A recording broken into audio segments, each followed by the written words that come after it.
नहीं, ये उसकी दीवार है और जर्मनी का ये दूसरा कदीम तरीन कब्रिस्तान है और यहूदियों का कब्रिस्तान है। ये आप देख रहे हैं, ये छोटे छोटे ब्लॉक्स हैं, इन पर उन यहूदियों के नाम दर्ज हैं जिनको पहली जंग अजीम और दूसरी जंग अजीम में कत्ल किया गया था।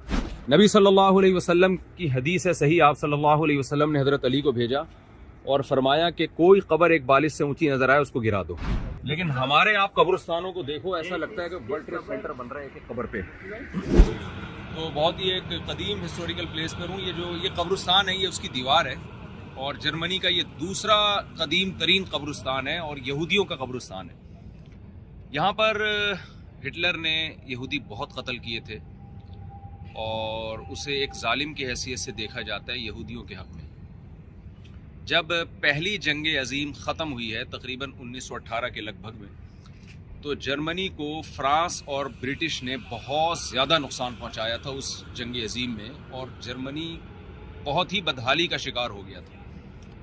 यहाँ तक कहा जाता है कि लकड़ियों की जगह ना लोगों ने करेंसी को जलाना शुरू कर दिया था। करेंसी इतनी डीवैल्यू हो गई थी, बोरे भर के लेके जाते थे प्याज टमाटर खरीदने के लिए। ये जो हिटलर है, इसने ठानी थी कि मैं अपनी कौम के लिए लड़ूंगा और इंतकाम लूँगा।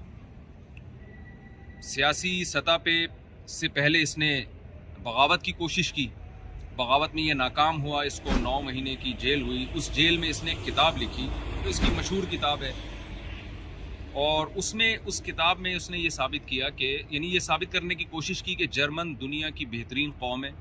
और चूँकि यहाँ डार्विन के नज़रिए से ये लोग बहुत ज़्यादा मुतासिर हैं, तो उसने ये साबित करने की कोशिश की कि जर्मन जो है ना, जो इंसान जो इर्तिकाई मराहिल तय करते करते जानवर से इंसान बना है, तो जर्मन है वो सबसे सुपीरियर है।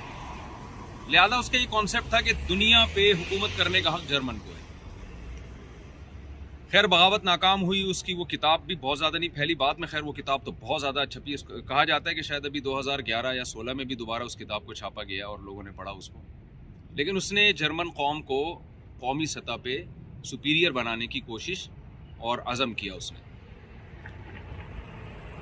फिर इलेक्शन में आया, वो इलेक्शन में हारता रहा, कामयाबी उसका मुकद्दर थी। बिल आखिर वो एक ज़बरदस्त हाकिम बन गया अपनी कोशिशों से। प्रोपेगेंडा भी उसने किया कौम को उठाने के लिए, अपने मुखालिफ लोगों पे बहुत जुल्म किया। जो उसकी मुखालफत में उठता था, एक डिक्टेटर बन के उसने सबको कत्ल करना शुरू कर दिया।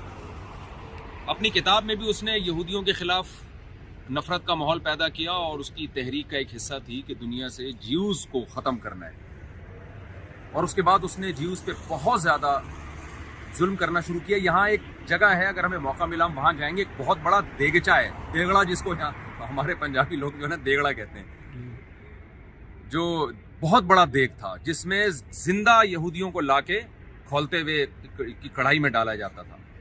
वो अभी भी मौजूद है, वो हिस्टोरिकल प्लेसेस में आती है वो चीज़ें। ये सब यहाँ इन लोगों ने महफूज कर दी। हिटलर उठा और उसने फ्रांस पे कब्ज़ा किया, यूरोप के बहुत सारे कंट्रीज़ पे कब्ज़ा किया, लाखों लोगों को लुक़्मा अजल बनाया उसने।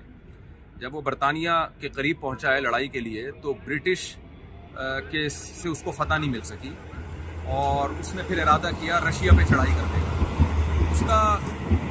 उसके लोग ये कहा करते थे कि हम 1000 साल दुनिया पे हुकूमत करेंगे। उसके लोगों में इताअत बहुत थी अपने लीडर की। जब ये रशिया की तरफ गया है तो वहाँ शदीद सर्दी की वजह से मुअर्रिखीन कहते हैं कि उसको रशिया की फौज को वो शिकस्त नहीं दे सका और वहाँ से जो उसने यू टर्न लिया है, तो फिर ऐसा यू टर्न लिया है कि वो वापस जर्मनी आया है। और तो मशहूर बात मुअर्रिखीन अक्सर उसके बारे में जिक्र करते हैं कि उसने अपनी महबूबा के साथ बंद कमरे में जाके खुदकुशी की और उसकी लाश को या तो रशियन उठा के ले गए या जला दिया गया, वल्लाहु आलम। ये बहुत ही मुख्तसर सी मैंने आपके सामने खाका बयान किया है। आप ज़ाहिर है इस पर तो बहुत किताबें लिखी गई हैं, पूरी फिल्में बनाई गई हैं, लोगों को शायद मुझसे ज़्यादा इस बारे में मालूमात हो।